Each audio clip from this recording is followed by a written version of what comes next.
AITA, I corrected my mom in front of her boss when she tried to parent me at work. My mother has always been very focused on how she looks to other people. Not her actual behavior. Just the version strangers see. When I was growing up, she cared more about appearances than honesty. If someone asked what we were doing that weekend, she'd invent something impressive.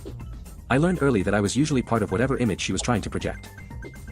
By the time I moved out, our relationship had mostly faded into occasional, awkward check-ins. I work in a small insurance office doing data processing. It's quiet, predictable, and exactly how I like it. A few months ago, my mother started reaching out more often. She said she'd started a new marketing job and seemed unusually interested in my schedule and workplace. I didn't think much of it. Then one afternoon, someone tapped my desk while I was working. I turned around and saw my mother standing in the middle of the office next to a woman I'd never seen before. My mother immediately started speaking loudly enough for nearby desks to hear. "There she is," she said, smiling like she was presenting something. "I've been trying to call her all morning." I asked what she was doing there. She didn't answer. Instead, she turned to the woman beside her and said, "Young people today spend so much time staring at screens they forget basic manners." I checked my phone. There was one missed call from early that morning.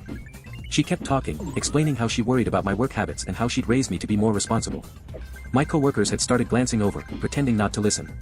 That was when I realized the woman standing next to her was probably someone important to her. I stood up and introduced myself to the woman. I asked how they knew each other. The woman said she was my mother's supervisor. Something in me shifted when she said that. I told her, calmly, that my mother and I don't actually have much contact. I mentioned that most of our conversations happen only when she needs something specific from me. My mother tried to interrupt, but I continued explaining that I hadn't ignored multiple calls, just one early call while I was asleep.